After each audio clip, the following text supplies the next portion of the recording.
El reinado de Fernando VII. Primera parte. Capítulo de la conquista británica de España. La abdicación de Carlos IV y de Fernando VII a favor de Napoleón y la proclamación de José I Napoleón como rey de España dejó satisfecha a la oligarquía afrancesada, pero el pueblo optó por otros derroteros. Así, al reinado de José I, que no vamos a calificar peor que el de los Borbones, lo dejaremos diluido en el desarrollo del reinado del rey Felón, entregado, que no secuestrado. La inexistencia de estructuras civiles y políticas en que se encontraba España como consecuencia de la situación de la Casa Real dio paso a la atomización de una nación pluricontinental y multisecular. Las instituciones del régimen no tomaron ninguna postura ante los hechos de Aranjuez y de Bayona, lo que provocó un vacío de poder que vino a ser cubierto por la creación de juntas locales que acabaron componiendo la Junta General Central, sin que por ello dejase de ser cuestionada por las juntas locales. Establecida que fue la Junta de Oviedo, se constituyó como modelo de todas las demás, incluida la Junta Suprema Central Gubernativa de España de Indias, que tomó forma el 27 de mayo de 1808 en Sevilla. Se constituían juntas de defensa y cada una de ellas se convertía en un pequeño estado, con sus tropas, sus tributos y sus relaciones diplomáticas. La Junta General de Murcia, que contaba con la presencia del conde de Floridablanca, fue la que redactó una circular solicitando la formación de una Junta Central, que fue seguida por todos los territorios. Conforme señala Mónica Nicoliello, fueron la continuidad de la antigua administración. En la práctica, estas juntas sustituyeron a la antigua administración. Esto convirtió claramente al movimiento patriótico en revolución hispánica, como la llamó en 1933 el historiador uruguayo Felipe Ferreiro. Con el mismo modelo, también en América se constituyeron juntas. En el Alto Perú en mayo de 1808, en Quito en agosto de 1809, en Caracas en abril de 1810, en Buenos Aires en mayo de 1810, en Santa Fe de Bogotá en julio del mismo año, en Chile y en México en septiembre también del mismo año 1810.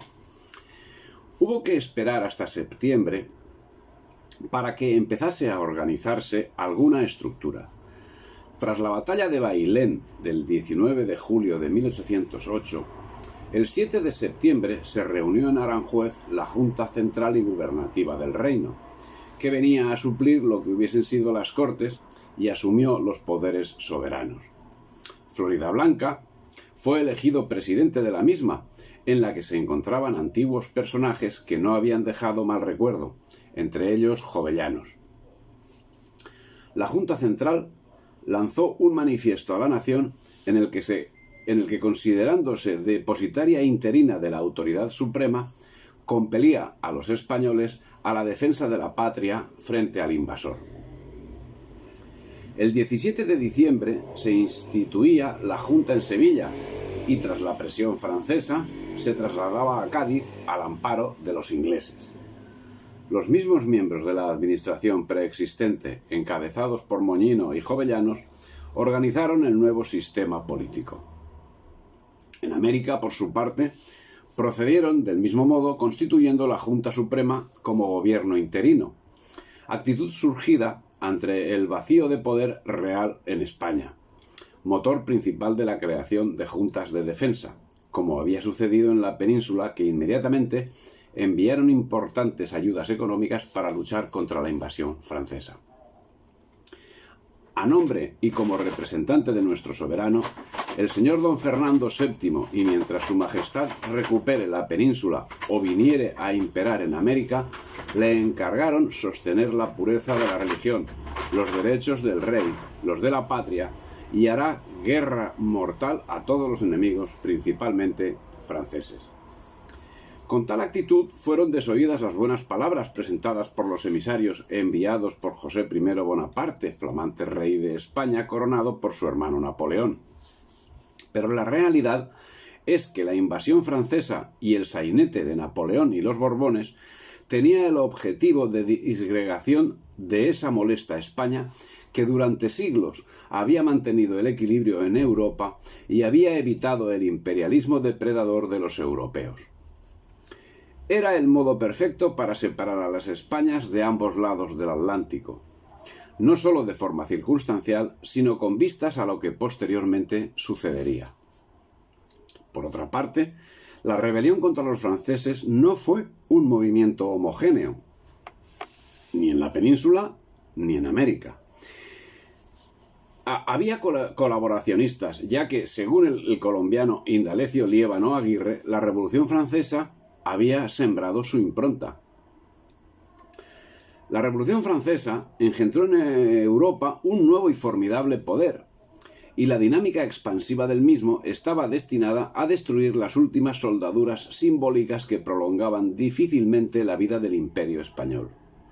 Desde el momento en que Bonaparte se convirtió con todas sus limitaciones en el vocero de los radicales cambios ocurridos en la Revolución, en España se produjo una nueva distribución de las fuerzas políticas, y Napoleón fue mirado como el símbolo de un orden nuevo, como la esperanza de quienes ambicionaban liberarse de las férreas ataduras del pasado. Un orden nuevo que significaba la destrucción de España. Un orden nuevo que había minado las estructuras sociales españolas, entre las que, como cáncer, se había instalado con aureola de progreso y de libertad. Liberales, masones, demócratas. José I Bonaparte contó con la ayuda de los llamados afrancesados. Entre ellos destacaron los duques de Híjar y el conde de Santa Coloma, así como funcionarios, entre los que sobresalían ministros como Cabarrús o Mazarredo, y multitud de funcionarios de provincias e intelectuales como José María Blanco, alias Blanco White, Meléndez Valdés y Leandro Fernández de Moratín. No obstante, no se puede achacar a la asonada francesa la ruina de la monarquía tradicional española, sencillamente porque para esa fecha la monarquía tradicional no existía. Para la labor de su aniquilamiento había transcurrido todo un siglo desde la Paz de Utrecht. Pero si el concepto de España no desapareció como un anacronismo en estos momentos, fue debido a la acción decidida del pueblo español, que se negó a morir. Fue el pueblo en armas quien dio un do de pecho alejado de la acción de los políticos, al que finalmente le faltó la debida dirección y posibilitó que lo que debía haber sido una guerra de liberación haya pasado a la historia eufemísticamente como la Guerra de la Independencia, cuando la triste realidad es que su denominación correcta sería Guerra Franco-Británica para la dominación de España, donde los españoles derramaron su sangre en beneficio de alguno de sus enemigos. Pronto se sucedieron las revueltas del pueblo, produciéndose levantamientos contra los franceses y formándose juntas soberanas, que recibirían instrucciones de Lord Holland. Las juntas autónomas proliferaban y atomizaban una nación que no tenía ninguna estructura, dando forma a un órgano federativo de las mismas.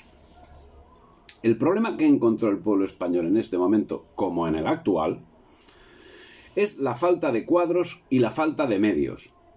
El pueblo español supo sacar a relucir sus mejores cualidades bélicas y su ansia de sobrevivir. Y ante un hecho tan incuestionable, los mismos enemigos facilitaron los medios para conducir esas masas. En beneficio propio, naturalmente. Lo llevaron por la senda constitucional, como lo hacía Napoleón. Lo trasladaron por la senda del liberalismo, como lo hacía Napoleón. Lo arrastraron a la dependencia de potencias extranjeras, como lo hacía Napoleón. La diferencia estribaba es que, en vez de ser Francia la cabeza de la nueva etapa al frente de un ejército invasor, sería Inglaterra, el eterno enemigo, quien marcase la pauta con un ejército de mercaderes mercenarios, en gran parte procedentes del mismo pueblo español. Habrá quien ante semejante situación, y aun a despecho de ser calificado como afrancesado, prefiera la opción napoleónica. Por su parte, José Napoleón, el conocido con el desafortunado título de Pepe Botella, procuraba hacerse un hueco en una España dividida en dos sectores: la oligarquía afrancesada y el pueblo en armas.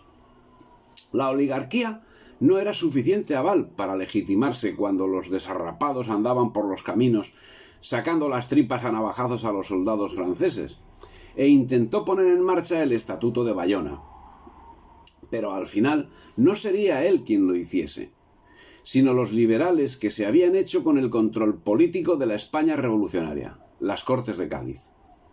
No estaba claro qué podía hacer José Napoleón, como no estaba claro absolutamente nada. Se había iniciado una guerra. Eso era algo evidente. Pero ¿dónde estaban los frentes? En todas partes. ¿Y quién era el enemigo? En principio, el ejército francés, sí, pero había algo más que la guerra contra un ejército invasor. Había un proceso revolucionario en que se enfrentaban los liberales, que nutrían las fuerzas del invasor y ocupaban escaños en las Cortes de Cádiz, con los realistas. Había una guerra internacional que enfrentaba a la España afrancesada, aliada con Francia, con la España tradicional, que estaba aliada con Portugal, y curiosamente con su enemigo tradicional, Inglaterra. Extrañas alianzas.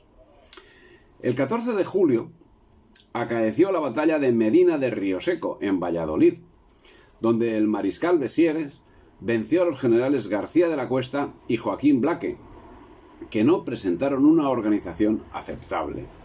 La derrota supuso el paso franco para José Napoleón y la ocupación francesa de Castilla, mientras la resistencia se hacía efectiva en Zaragoza y Gerona, lo que ocasionaría sendos sitios heroicos, y en el Bruc, lo que supuso el corte de los suministros a los franceses. 5 días después de la jornada de Medina de Rioseco, se produciría la victoria del general Castaños en Bailén. El 15 de julio de 1808, Inglaterra hizo una oferta de paz a España, y el 12 de julio desvió a La Coruña una flota con 9.000 soldados a bordo y comandados por Sir Arthur Wellesley, futuro duque de Wellington, que había partido con el objetivo de atacar las posiciones españolas en América. América podía esperar. ¿Cómo pudo suceder un cambio tan radical de destino en la armada pirática británica? Evidentemente por intereses británicos. Dice el profesor Rodolfo Terragno que se trató de una genial inspiración británica. No les han faltado geniales inspiraciones desde esos momentos, por cierto. Fue el secretario de guerra George Canning, un discípulo de Pitt y un ardiente partidario de la independencia suramericana, quien convenció al gobierno de la necesidad de cancelar la expedición a Suramérica hasta que Wellesley detuviera a Napoleón en la península.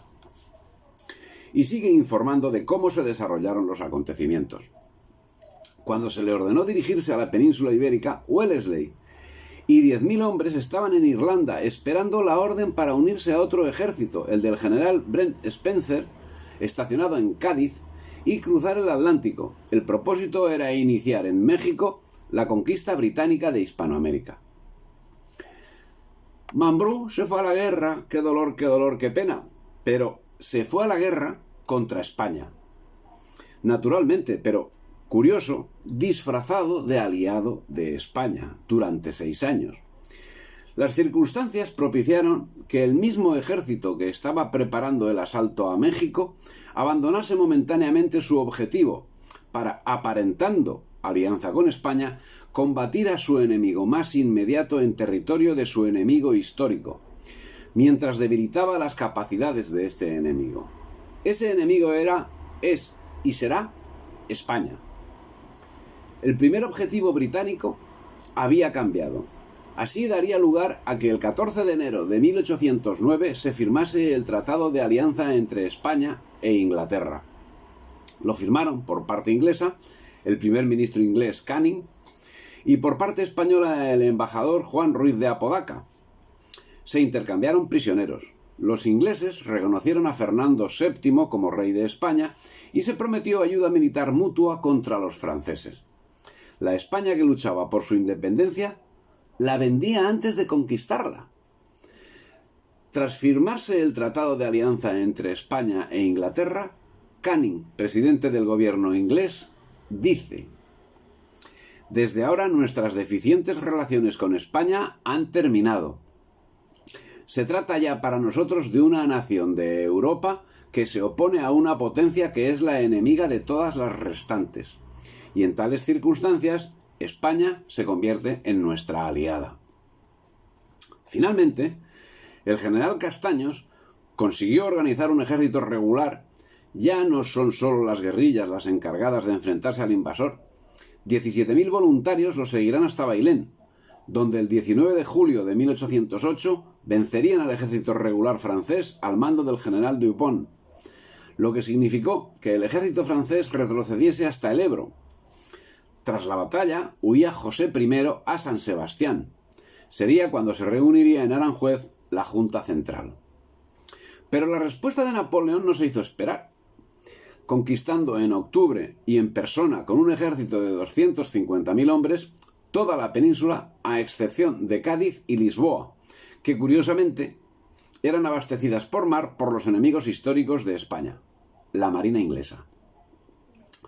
La España libre de franceses concentraba sus instituciones en Cádiz, pero se daba la circunstancia que desde la derrota de Trafalgar en 1805 la flota británica estaba bloqueando la ciudad.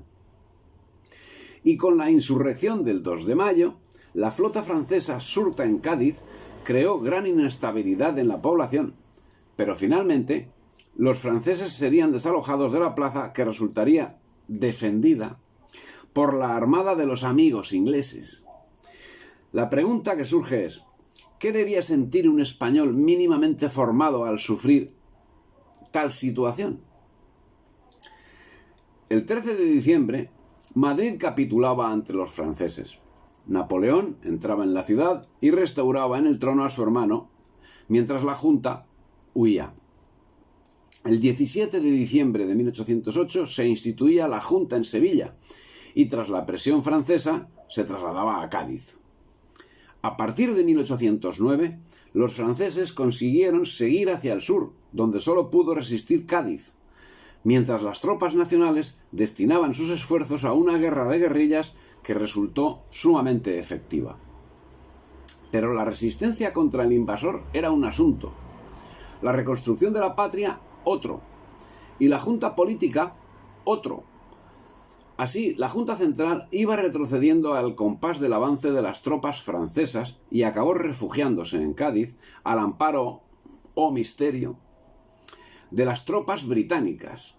Y allí, en Cádiz, al amparo de las tropas británicas, en enero de 1810, dio a luz una regencia compuesta por 5 miembros que curiosamente dio paso a una revolución liberal de corte, qué casualidad, británico.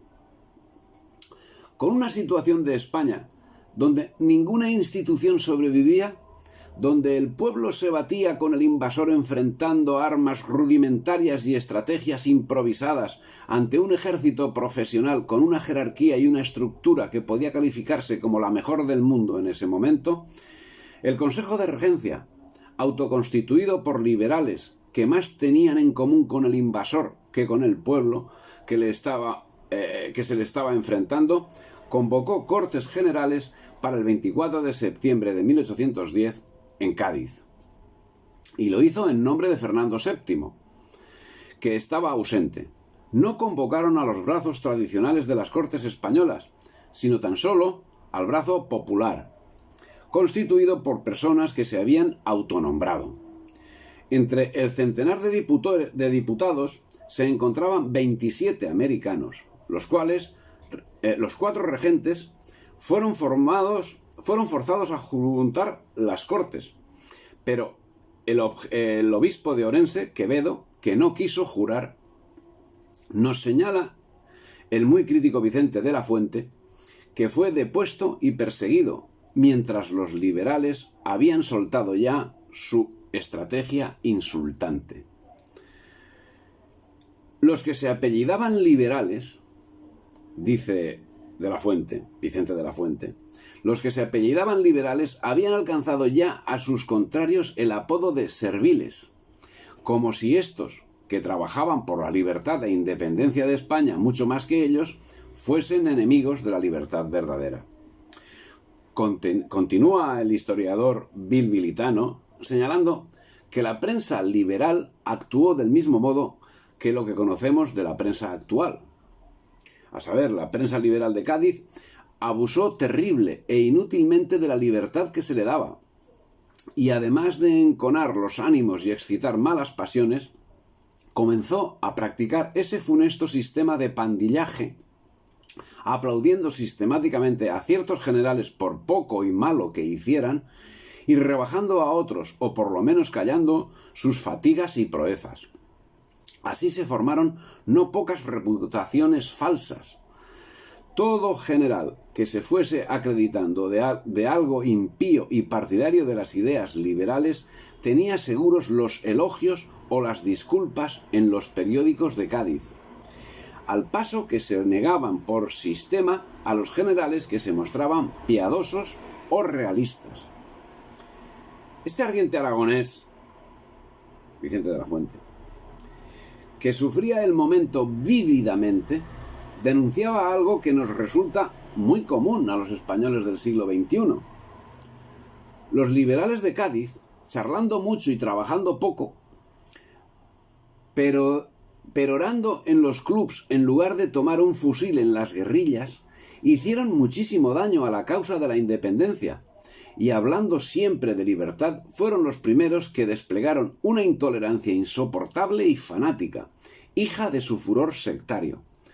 Los realistas principiaron a valerse de los mismos medios para combatir a los liberales, y a veces con tanta destemplanza que sobrepujaron a estos. Siguióse a estos la lucha en la prensa por medio de periódicos y folletos, escritos unos y otros con gran destemplanza y a veces grosería.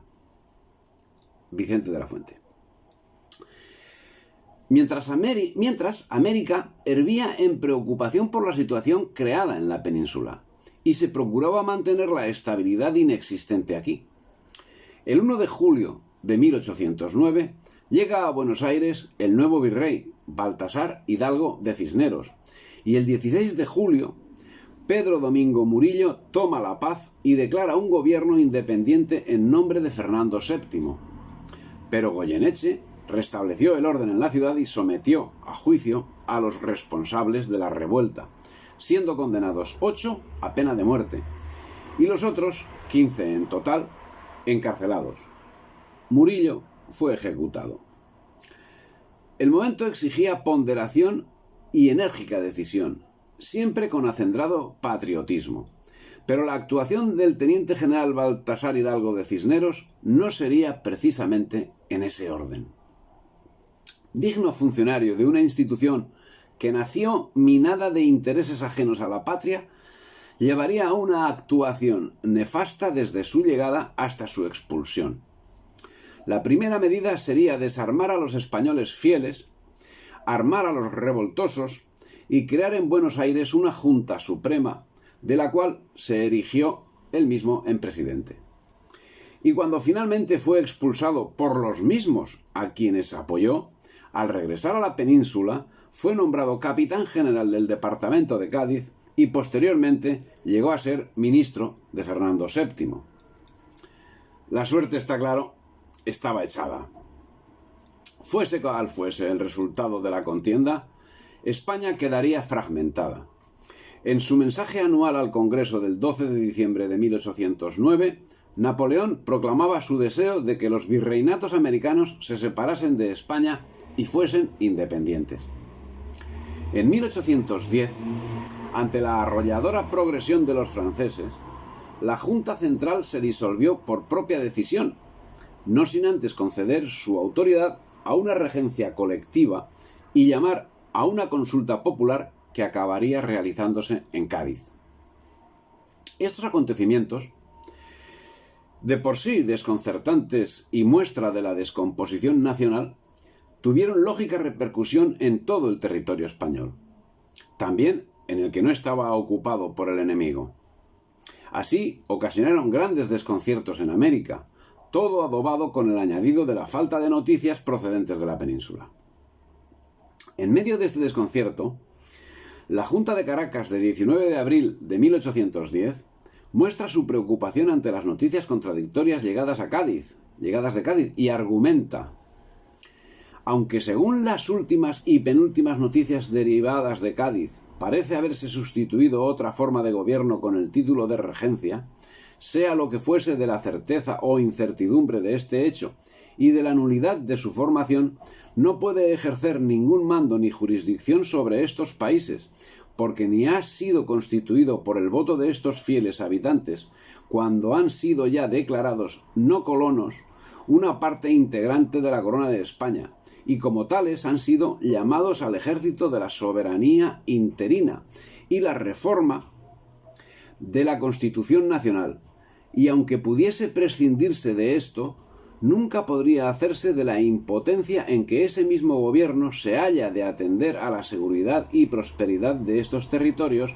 y de administrarles cumplida justicia en los asuntos y causas propios de la suprema autoridad, en tales términos que por las circunstancias de la guerra y de la conquista y usurpación de las armas francesas no pueden valerse a sí mismos los mismos que compongan el indicado nuevo gobierno, en cuyo caso el derecho natural y todos los demás dictan la necesidad de procurar los medios de su conservación y defensa, y de erigir en el seno mismo de estos países un sistema de gobierno que supla las enunciadas faltas, ejerciendo los derechos de la soberanía que por el mismo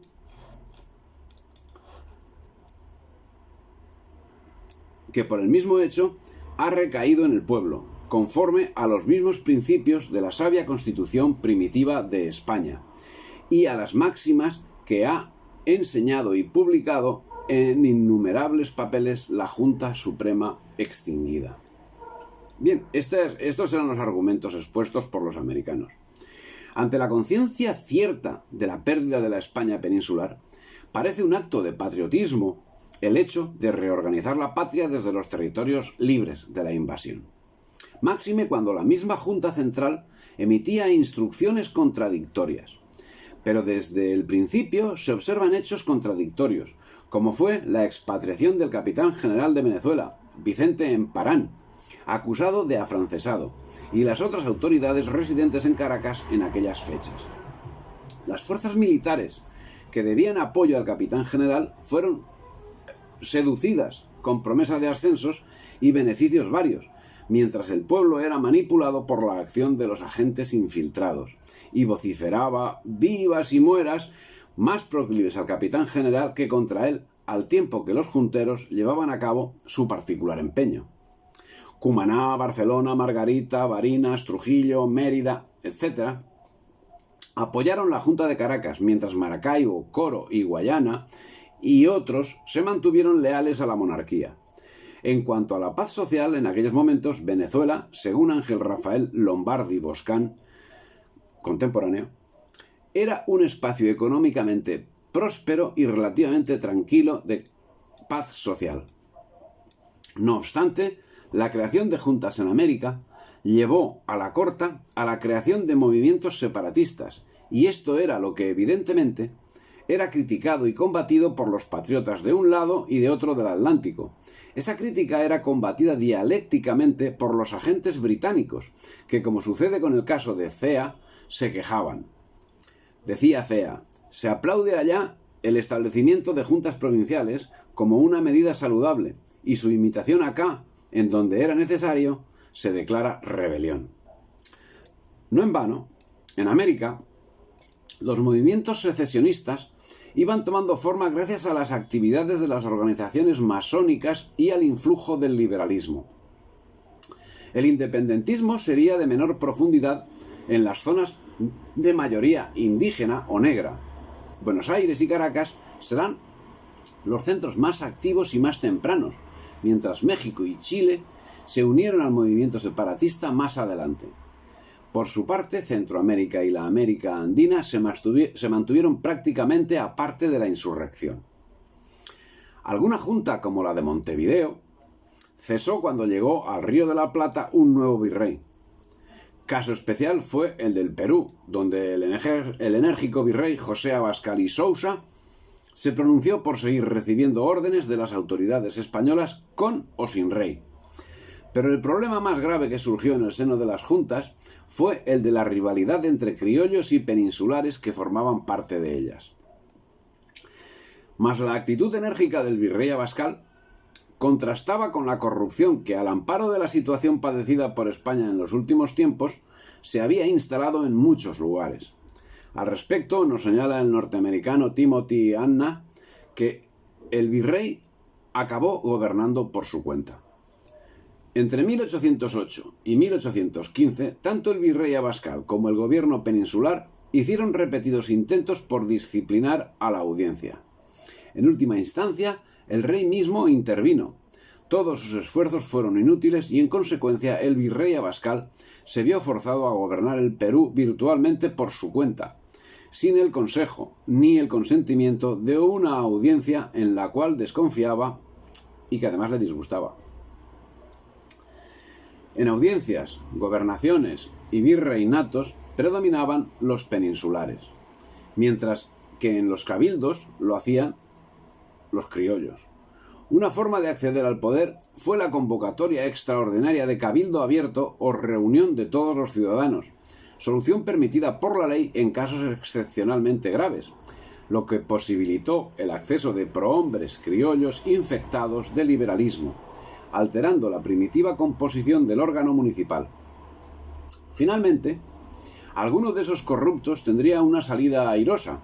Así, Valle y Postigo firmó la Declaración de la Independencia y Palomeque fue uno de los 6 oidores que pidió a San Martín que les permitiese permanecer en Lima, mientras Arredondo y Valle y Postigo fueron anotados como grandes terratenientes. Sin embargo, tanto unos como otros proclamaron su lealtad a Fernando VII y se acusaron mutuamente de deslealtad a la monarquía. Parece como si los fieles a la patria pensasen que los criollos querían la ruina militar de España frente a Napoleón como medio de lograr la independencia, mientras los criollos liberales pensaban que eran los otros quienes deseaban la derrota para asegurar el dominio de las Indias a una España sometida a Francia. Y en medio, Inglaterra, que en boca de Daniel Oleari, consejero de Bolívar, hace afirmaciones tan gratuitas como la que sigue. Los historiadores españoles les echan en cara haberla abandonado a España en los momentos de dura prueba, pero son más bien las colonias, literal, dice, las que pueden enrostrar a los españoles el haberles hecho traición, pretendiendo uncirlas al carro de Bonaparte, cuando ellas daban pruebas de fidelidad a Fernando. Mientras tanto, un testigo del momento, Álvaro Flórez Estrada, redactor de la proclama de la Junta y de la carta de esta pidiendo ayuda al rey de Inglaterra, relata lo acaecido en Cádiz. Dice: los hombres de Cádiz, para evitar en aquella ocasión los desastres con que los amenazaba la anarquía y la aproximación del enemigo, crearon una nueva junta. Esta, o temerosa del pueblo excesivamente prevenido contra la Junta Central, o más bien por una política mal entendida, tardó una porción de días en reconocer la regencia, lo que contribuyó en gran manera a agravar los males de la nación, tanto en la península como en América. Al ver que la autoridad más inmediata al pueblo donde residía el nuevo gobierno no quería o retardaba reconocerlo, las autoridades de las otras provincias, siempre prontas a ejercer todo el poder posible, imitaron su ejemplo y no quisieron reconocer la regencia hasta pasados muchos días. La Junta de Cádiz había cerrado el puerto a fin de que no pudiese salir embarcación alguna para la América hasta que los negocios de la península presentasen un aspecto más favorable, mas no cuidó cuando llegó el caso de abrirlo que solo saliesen los barcos correos sin más correspondencia que la de oficio para hacer ver que se hallaba establecido un gobierno legal y reconocido. En el mismo día en que se despachó el primer correo a la América, se abrió el puerto a todas las embarcaciones detenidas, sin prever que podrían llegar estas antes, como sucedió, y causar el trastorno, por cuyo temor, muy prudentemente, se les había prohibido salir anteriormente. Consiguientemente, en mayo de 1810 se produce la sublevación argentina, y a continuación la chilena, la venezolana, la colombiana y finalmente la mexicana, el grito de dolores de 16 de septiembre. Aunque el sentimiento español era manifiesto, los agentes británicos ya habían tomado puestos de control y comenzaban a dar a la rebelión un cariz separatista. En relación a esta deriva, la prensa inglesa colaboraba. Así, en agosto de 1810, el Times de Londres escribía al respecto: esta mudanza en sus sentimientos no ha sido tanto por mejoría de su fortuna como por la experiencia que desde entonces han tenido de la perfidia y falta de fe de España, y el aborrecimiento que las crueldades atroces de los españoles han excitado en ellos contra este pueblo. De consiguiente, el tiempo de la negociación ya se ha pasado. Por cierto, el autor era Cea. Y las palabras apoyaban los hechos cuando el 8 de agosto de 1810 el Ministerio británico respondía a la petición de ayuda de los comisionados separatistas de Venezuela. La protección marítima de la Gran Bretaña contra la Francia será dada a Venezuela para que aquellas provincias puedan defender los derechos de su legítimo soberano y asegurarse contra los atentados del enemigo común. Una respuesta que es una obra maestra de la ambigüedad, al tiempo que una declaración de objetivos. Pero en América no hubo más. No hubo nada más flojo. Francisco de Miranda, quien a la sombra de Inglaterra ya llevaba años urdiendo un movimiento separatista, llegó el 11 de diciembre de 1810 a Venezuela en el buque de guerra Avon de la corona británica, cuando, según el masón grado 33 José Stevenson Collante, ya había sido investido jefe de la Junta Revolucionaria. Dice Stevenson que había aceptado el cargo de jefe de la Junta Revolucionaria de Caracas. Venía funcionando en esta ciudad una logia con el nombre de Sociedad Patriótica dependiente de la Gran Logia Americana de Londres, que orientaba a los hermanos patriotas revolucionarios agrupados con tan señalado propósito. También en 1810, en Buenos Aires, el virrey cedía el poder a la Junta Revolucionaria, y al año siguiente Simón Bolívar proclamaba la independencia de Venezuela, al tiempo que en México el cura Hidalgo hacía un amago de revolución y Paraguay se declaraba independiente. Por su parte, la masonería comenzaba a sembrar su labor por América. Bolívar, en un convite que dio en Caracas, proclamó altamente que debía sus triunfos a la protección de Lord Cochrane, inglés, gobernador de Martinica. Este personaje tendrá significación especialmente más adelante en el Pacífico. Curiosamente, el único amigo de España era en ese momento su único, perfecto y eterno enemigo, Inglaterra. Era, evidentemente, la sentencia de muerte de España. Una sentencia que, dadas las características del sentenciado, no significaría la muerte inmediata, sino que la aplicación duraría como mínimo 2 siglos. Pero su actuación no iba a dormirse durante ese tiempo. Así, el 5 de julio de 1811, y orquestado por los agentes británicos encabezados por Bolívar, Venezuela se declaraba independiente.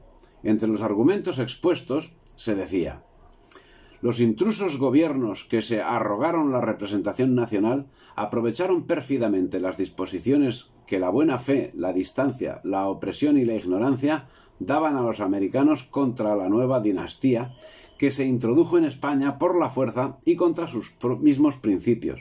Sostuvieron entre nosotros la ilusión a favor de Fernando, para devorarnos y vejarnos impunemente cuando más nos prometían la libertad, la igualdad y la fraternidad en discursos pomposos y frases estudiadas, para encubrir el lazo de una representación amañada, inútil y degradante.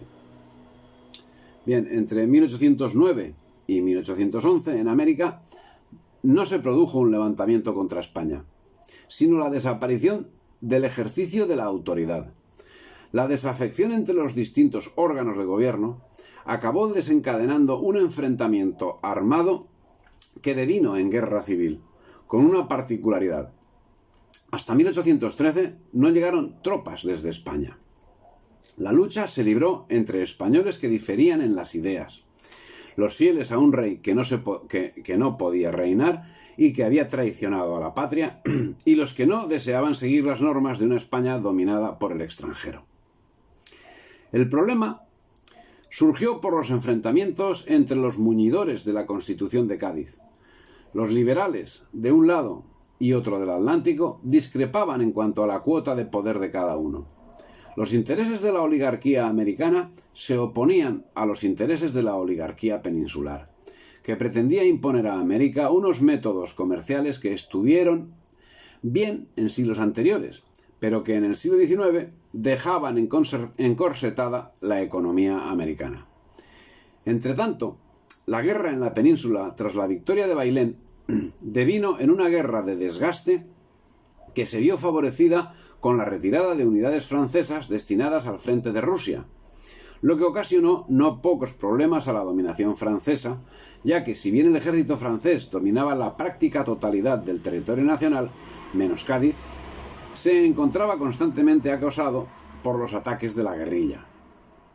Esta situación propició que en 1812-1813 se produjesen sonadas victorias del ejército en los Arapiles, en Vitoria y en San Marcial, las dos primeras siendo comandante el adelantado británico, y la tercera acción del ejército de Galicia, que venció al general Soult, libró del desastre al ejército combinado hispano-portugués británico. Llegados a este punto, tras la batalla de San Sebastián, Napoleón se vio forzado a replantearse la situación en España, lo que provocó la firma del Tratado de Wannsee y la vuelta de Fernando VII. Por estas fechas, los políticos reunidos en Cortes habían redactado la que sería conocida como Primera Constitución Española, la Constitución de 1812, que fue conocida popularmente como la Pepa, por haber sido sancionada el 19 de marzo. En ella se definía en su artículo primero a la nación española: la reunión de todos los españoles de ambos hemisferios, siendo españoles todos los hombres libres nacidos y avecindados en los dominios de las Españas y los hijos de estos. Y en los apartados de este artículo se da también carta de naturaleza a los libertos y a cuantos extranjeros que llevasen viviendo en las Españas más de 10 años. Las Cortes eligieron como presidente al peruano Vicente Morales y Duárez, que moriría pocos días después, el 1 de abril, supuestamente envenenado por diputados americanos que ambicionaban su puesto, aunque parece que fue víctima de la fiebre amarilla que en aquellos momentos asonaba la península. La Constitución de 1812 estableció que la representación popular sería de un diputado por cada 70.000 habitantes. Eso lo decía en su artículo 31. Y que aquellos serían elegidos por método indirecto. Las parroquias elegirían un elector por cada 200 vecinos, el artículo 38. Y si pasaba de 200 sin llegar a 400, elegirían otro y así sucesivamente. Las parroquias que tuviesen 150 vecinos elegirían también un elector. Las disposiciones para la elección exigían que las parroquias con 20 vecinos eligieran un compromisario que se reuniría con las otras parroquias para determinar el elector, y las de menos debían unirse a otras para la elección del compromisario. Reunidos los electores parroquiales, elegirían a los electos, que debían acudir a la capital de provincia para elegir a los diputados. Para ser diputado se requería tener una renta anual proporcionada procedente de bienes propios, y los diputados elegirían presidente, vicepresidente y 4 secretarios, todo eso a lo largo del articulado. Al propio tiempo, se suprimió la representación por estamentos que había tenido vigencia histórica en las Cortes. Por su parte, el rey gobernaría, aunque sería asistido por 7 ministros y por un Consejo de Estado, compuesto por 40 miembros, y no tendría potestad para enajenar patrimonio nacional. Y para la concesión de cualquier privilegio o cualquier relación con el exterior, debía supeditarse a las Cortes. En cuanto a la sucesión, cualquier hijo del rey precedería a cualquier hija, y quedaban excluidos aquellos que fuesen incapaces para gobernar. En otro orden de cosas, se instituyó la generalización de los ayuntamientos, no pudiendo repetir mandato el personal elegido sino hasta pasados 2 años de haber finalizado su mandato. Las diferencias existentes entre la Constitución de Cádiz y el Estatuto de Bayona son mínimas, pareciéndose entre sí como dignos hijos una y otra del liberalismo. Por su parte, en América, la PEPA tuvo una importancia decisiva, no sólo por la influencia que posteriormente dejaría marcada en los textos constitucionales, sino de forma prácticamente instantánea, ya que, como señala Heraclio Bonilla y Karen Spalding, la movilización de los grupos criollos se vio adelantada aún más por una abierta invocación formulada por la Junta Central antes de disolverse, en el sentido de que los criollos debían tomar en sus manos sus propios destinos. La Constitución de 1812, al establecer la libertad de prensa y la elección popular de los cabildos, contribuyó a reforzar este proceso. Así, poco a poco, fue creándose en los grupos criollos de estas regiones la conciencia de su solidez y de su fuerza, ante el vacuum político generado por la crisis de la metrópoli. Perú no se unió a la creación de esas juntas, y desde allí salieron las tropas destinadas a reprimir las que se creaban en Quito y en La Paz. El virrey del Perú envió tropas que entraron en Quito el 8 de noviembre de 1812 y organizó la persecución de los últimos resistentes. Montúfar, marqués de Selva Alegre, y los principales implicados lograron escapar. La autoridad central no intervino, siendo un asunto dirimido entre los propios americanos. También las Cortes, conforme lo afirmado por el profesor Juan Velarde Fuertes, se sumaron al espíritu británico del libre comercio. Abrieron el mercado interior en España, al proclamar el libre ejercicio de cualquier industria u oficio útil sin necesidad de examen, título o incorporación a los gremios respectivos. Disposición que sería derogada en 1815 por Fernando VII y no sería rehabilitado el Decreto de Libertad de Comercio hasta 1836. Lo que quedó manifiesto en la España americana lo reconocen hasta los propios británicos. Que las colonias no quisieron aprovecharse de la ocasión que los conflictos de España les presentaban.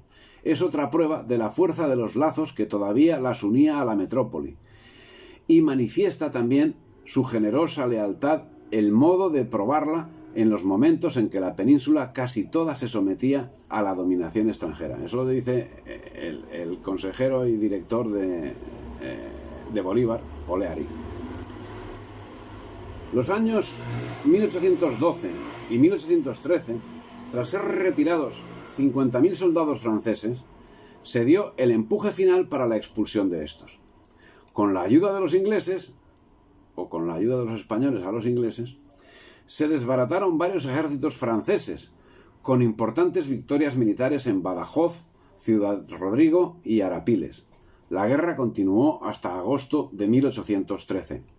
Tras la batalla de Vitoria de 1813, José I abandonó España, lo que indujo a Napoleón a firmar el conocido como Tratado de Valencé, firmado el 11 de diciembre de 1813, mediante el cual Napoleón, que se encontraba acosado, devolvía la titularidad de rey a Fernando VII, a quien sabía enemigo de los liberales, y con cuyo concurso tranquilizaba la situación militar francesa por el sur. A pesar del tratado, Fernando VII siguió en poder de Napoleón hasta marzo de 1814, y por otra parte, el tratado no tenía ninguna validez, ya que se requería la anuencia de las Cortes. Aunque después de haber sido permitido el regreso de Fernando VII, el 10 de abril de 1814, se produciría la que sería la última batalla de la guerra franco-británica para la dominación de España, conocida como Guerra de la Independencia, la batalla de Toulouse, una contienda casi olvidada, en la que participaron más de 10.000 soldados españoles, entre un ejército compuesto además por unos 40.000 británicos comandados por Wellington. En esta batalla tomó parte Beresford, el mismo que en 1806 había asaltado Buenos Aires, tomado preso y fue desterrado a Catamarca. El resultado fue la victoria de los ingleses, una victoria acaecida cuando ya Napoleón había abdicado el día 6 del mismo mes. De este asunto hay una segunda parte, toda incluida en la conquista británica de España.